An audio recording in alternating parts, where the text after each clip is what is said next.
Hey everybody, Chris here. I'm looking at a short-term rebound for Dogecoin, Bitcoin, and the rest of the crypto market. We're going to talk about that in this video. Please be sure to subscribe to my channel, hit that little notification bell too. You can be notified when my new videos come out, as well as when I do live streams. And I did have a special emergency live stream on Thursday where we were watching the prices continue to dip. I'll show you on the charts how low they ended up going last night before we start to see a rebound. Now, is this going to be a big V-shaped recovery, or is it going to kind of go sideways a bit from here after a bit of recovery? So let's get into it. Let me show you the charts and the news. I'll show you what I'm looking at.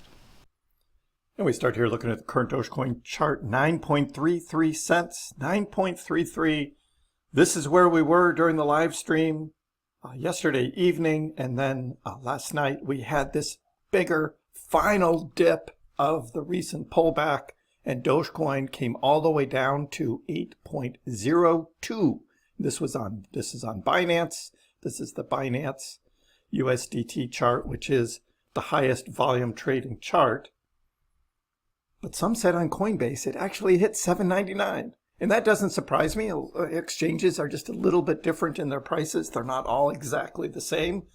So target $7.99 for Doge. And then recovery went all the way back up through the 8s and back into the 9s. Here's 9.5 cents in blue. That is my current resistance line now. After yesterday, Dogecoin fell below 9.5, came back, retested it as resistance, and then moved lower. Classic kind of chart here. So we look at Bitcoin. Bitcoin, similar. Was looking at 69K, 69,000 as support, and it did hit as support, came up higher, and then broke below. On the recovery back on Bitcoin, Bitcoin did not make 69. Actually, the alts were outperforming Bitcoin, as Bitcoin was the one that was having the biggest pressure, downward pressure of the insane amount of selling that was going on. Bitcoin came all the way down to $59,900 right there, 59.9. So it did break 60K just a little bit, and I believe that was the line that those market makers were trying to flush out on Bitcoin. Bitcoin is now at 66,200 right here, and where is that going to go from here? So let's take a look at what is going on in the latest news. We'll start with, of course, the liquidations.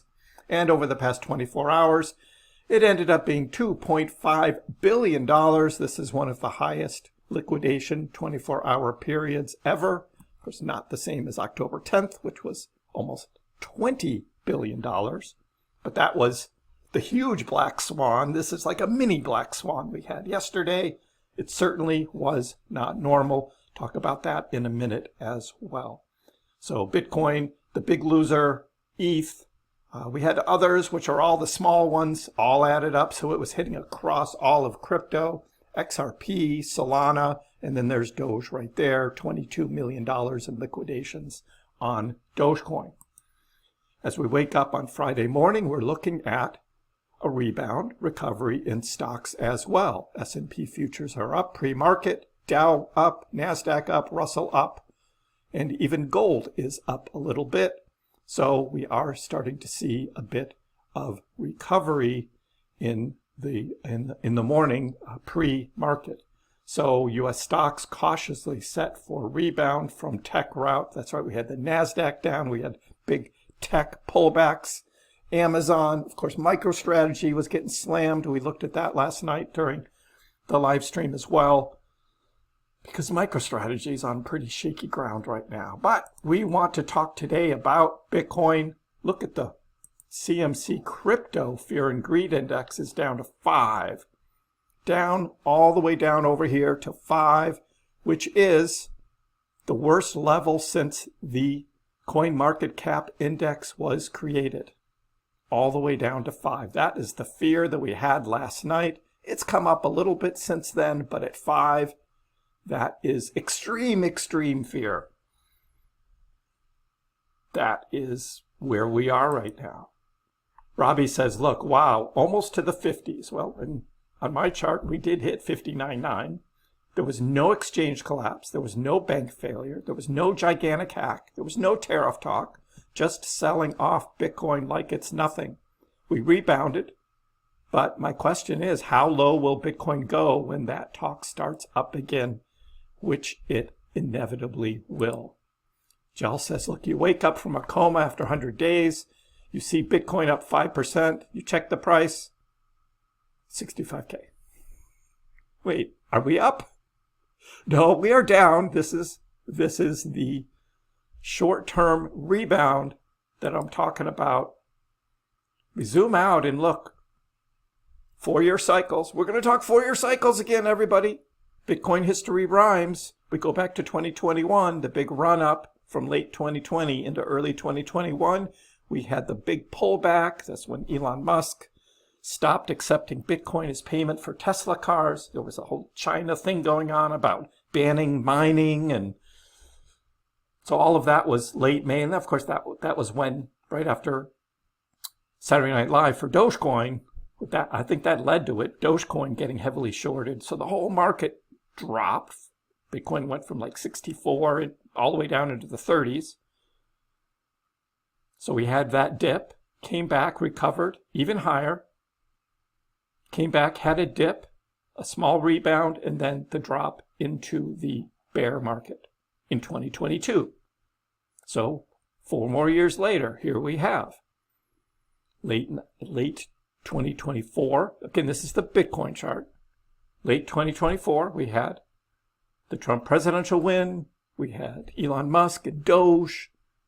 So big run up, pullback, hit a bottom, came back higher, hit a new all-time high, 126,200, pullback to a support line, started to move up, and then boom, bear market again.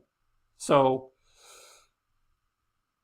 that looks like a 4-year cycle to me. It's amazing how much this accelerated, though, now as we look at it, zoomed out, as opposed to 2022, which was more kind of a slow and steady grind down. This was almost immediate.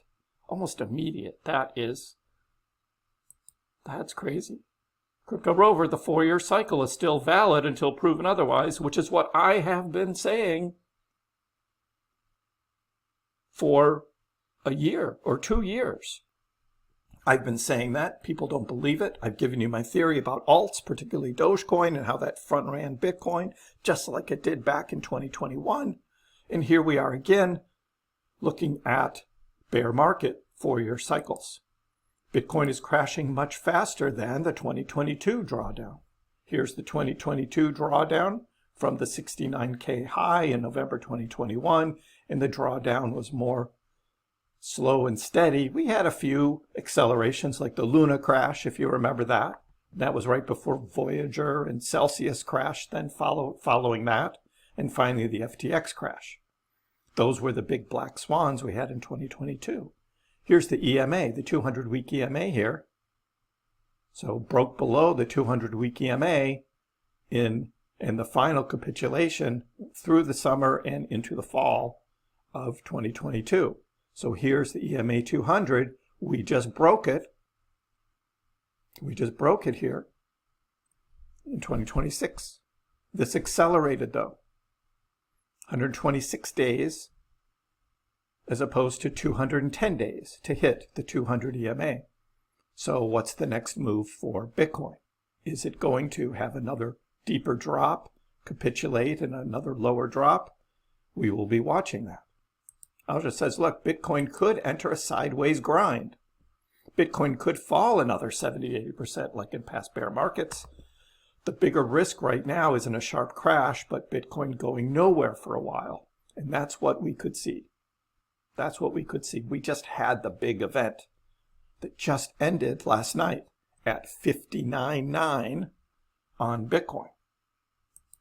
Trader Allen's looking at Bitcoin dominance and starting to look at this wedge here, an upside down wedge, and of course has got his tinfoil hat on for altcoins, thinking Bitcoin dominance is going to break down because of this wedge formation, and I think it's just going to grind around sideways like it has been doing since October 10th.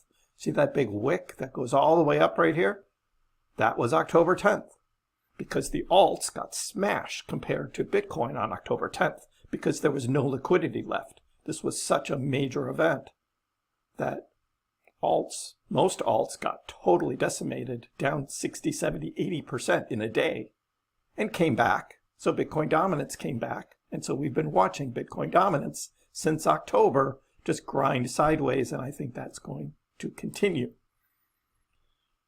The economy's not great, especially in the United States. Planned layoffs have surged 205% in January, highest since the 2009 labor market, potentially forcing the Fed to cut rates that could support risk assets like Bitcoin, but it looks like the Fed is not going to be cutting rates anytime soon, probably not till May when Kevin Warsh takes over as Fed chair. Jerome Powell's term is ending at the end of April.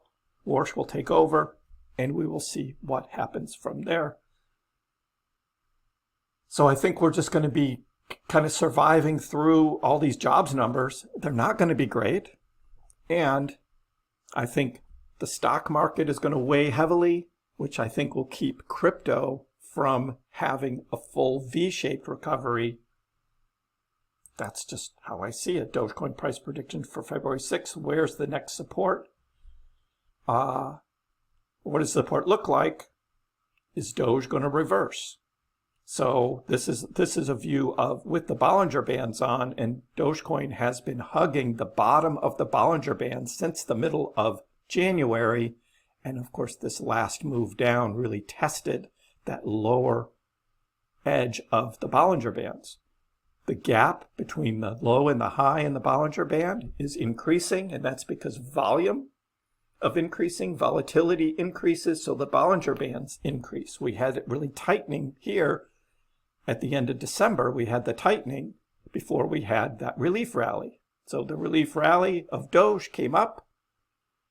We had some good volume of trading. Volatility was up, so the Bollinger Bands widened. Here's sort of the latter half of January. It started to sort of grind a little sideways. Bollinger Bands decreased in their width a little bit, but now they're really wide again just because of what we just had the past few days. So will we see the Bollinger Band? Will we see the trading finding this and maybe going toward the middle? In the middle, this middle resistance zone is at 11.5. So that blue line right there, that's 11.5. So if we do get a nice rebound, we would target 11.5 on that. Jimmy says, look, the 2021 Dogecoin all-time high was May 2021.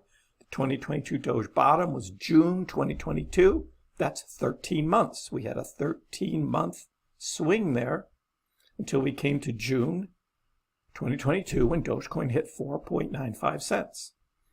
This cycle, we hit the all-time high when? It was December 2024. It front ran the Bitcoin cycle high, all-time high for Bitcoin, and we're now 14 months after that last cycle high on Doge. So is this the bottom for Dogecoin of this cycle? Is that what we just saw at 8.02 cents, again $7.99 on Coinbase? Was that the bottom for this cycle? That's an interesting theory. Interesting theory. Ali says, look, Dogecoin has solid support around 5.4 cents. That's the level I'm watching for a possible bounce. So that is that's what Ali's looking at. Zoomed out on a big scale, again looking at the 4-year cycles, he's looking back to 2022 summer and thinks that that is support here.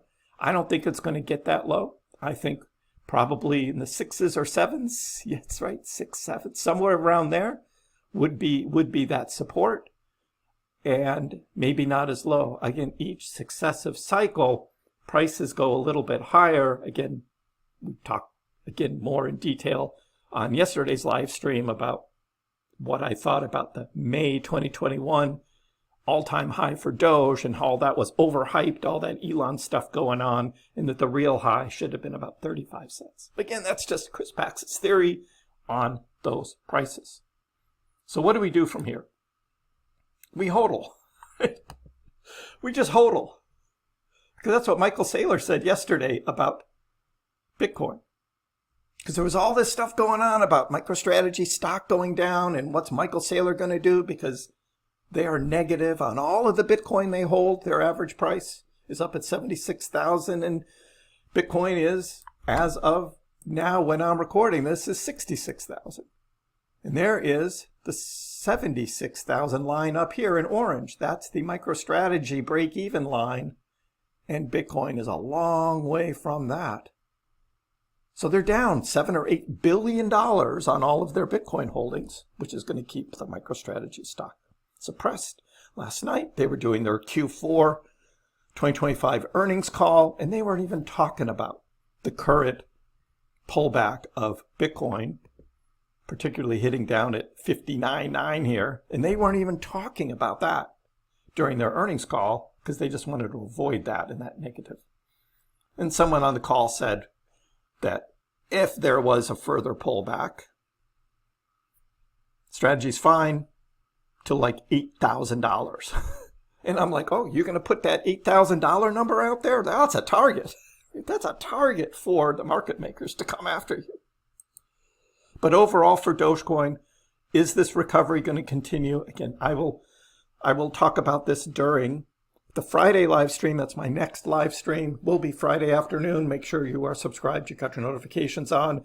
And we will revisit my fractal for through the summer into the fall of 2026 and see how this current price action plays in versus that fractal, and talk more about the challenge that these cryptos have, as there is still a risk-off appetite in the investing world, and crypto is just not ready yet to go on this huge, huge recovery.